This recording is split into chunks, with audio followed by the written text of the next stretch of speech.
네, 여러분 안녕하세요. 오늘은 시장 이야기를 해볼게요. 코스닥이 지금 힘을 못 쓰고 있고 주도주가 없는 가운데 계속적으로 약세 흐름을 보이고 있거든요.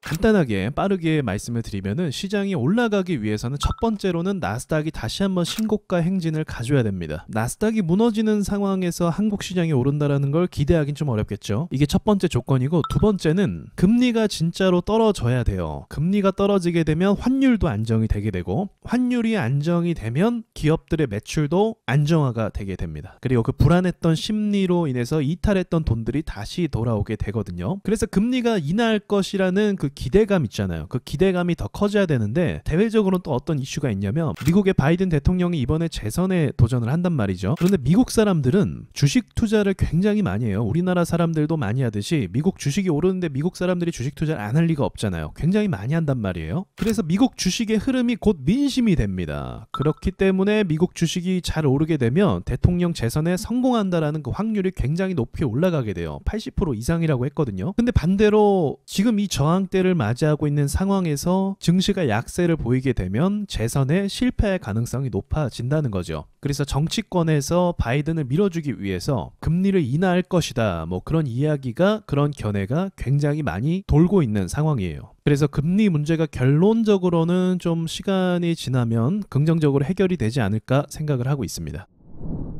그리고 이번에는 코스닥 차트를 보시면 문제가 생겼는데, 어떤 거냐면 얼마 전까지 굉장히 좋은 흐름으로 상승하고 있었죠. 그런데 여기서 주도주가 많이 나오고 시장에 수급주가 많이 생기면서 대부분 이 자리에서 많이 물리게 됐습니다. 이때 어떤 종목들이 올랐냐면 반도체도 올랐죠, 바이오도 올랐었죠, 그리고 초전도체 관련주도 올랐었죠. 굉장히 많은 주식들이 여기서 상승을 했는데 한 방에 주가가 떨어지게 되니까 어떻게 된 거예요? 빠른 속도로 이탈하다 보니까 많은 사람들이 물리게 된 거예요. 그렇기 때문에 코스닥 차트는 상승하기 위해서는요, 이 890포인트 있죠, 여기를 다시 한번 도전해서 뚫어 가야 됩니다. 한 가지 또 긍정적인 거는 지금 코스피가 돌파에 성공을 나름대로 했어요. 저항대에 들어왔단 말이에요. 그래서 여기를 뚫게 되면은 코스피 같은 경우는 위에 매물대가 없기 때문에 긍정적인 상황이 만들어질 수가 있어요. 더군다나 지금 삼성전자가 어제였죠, 크게 상승에 성공하면서 시장 분위기를 견인할 가능성이 좀 있어 보이거든요. 그렇게 될 경우에 이제 코스피가 안정화가 되고 또 나스닥도 안정화가 되면 코스닥도 그렇게 위협을 받을 일은 없거든요. 그럼 이제 수급만, 아직은 안 들어왔지만 이전에 들어왔던 돈들이 다시 들어와서 다시 한번 바이오 종목들을 올려주게 되면 시장 분위기는 좋아질 수 있겠다, 그렇게 좀 이야기할 수 있겠죠. 또 긍정적인 이야기만 할 수는 없겠죠.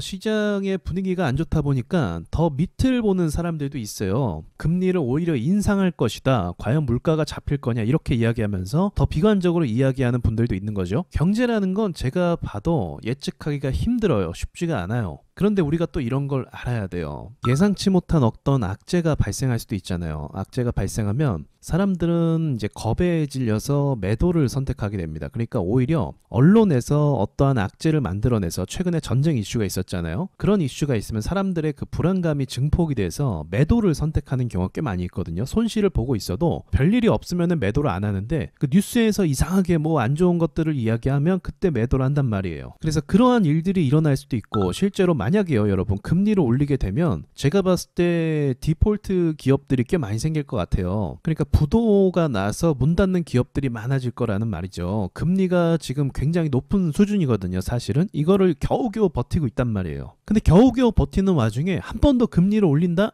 그러면 이제 마음도 무너지고 더 이상 버틸 계산이 안 서기 때문에 정리 단계에 들어갈 수밖에 없는 거죠. 근데 웃긴 건, 만약 그런 일이 일어나잖아요. 그러면 금리를 아마 불이 나게 내릴 겁니다. 돈 많은 기업들은 이렇게 무너지는 회사들을, 기술이 좋은 회사들을 인수할 것이고, 그리고 정부 입장에서는 어떤 위기가 발생을 하면 다시금 뭐 부양한다라는 그 명목 하에 금리를 내릴 만한 명분이 생기게 되는 거죠. 그래서 만약에 이런 최악의 상황까지도 고려를 해볼 수 있잖아요. 만약 그렇게 된다고 하면 이러한 시나리오가 준비가 돼 있기 때문에 곧바로 또 반등이 나올 가능성도 예상해 볼 수 있는 거죠. 그래서 뭐 일어나지도 아직 않은 거를 미리 걱정할 필요는 없더라고요, 시장을 보면서. 다만 지금은 이제 위아래를 예상하기 좀 어렵기 때문에 어쨌든 뭐 코스피에 힘이 들어온 것도 맞고, 또 나스닥도 신고가를 바라보고 있는 것도 맞기 때문에 일단은 좀 긍정적으로 지켜봐도 괜찮을 것 같아요. 자, 여기까지 말씀드리고 마치겠습니다.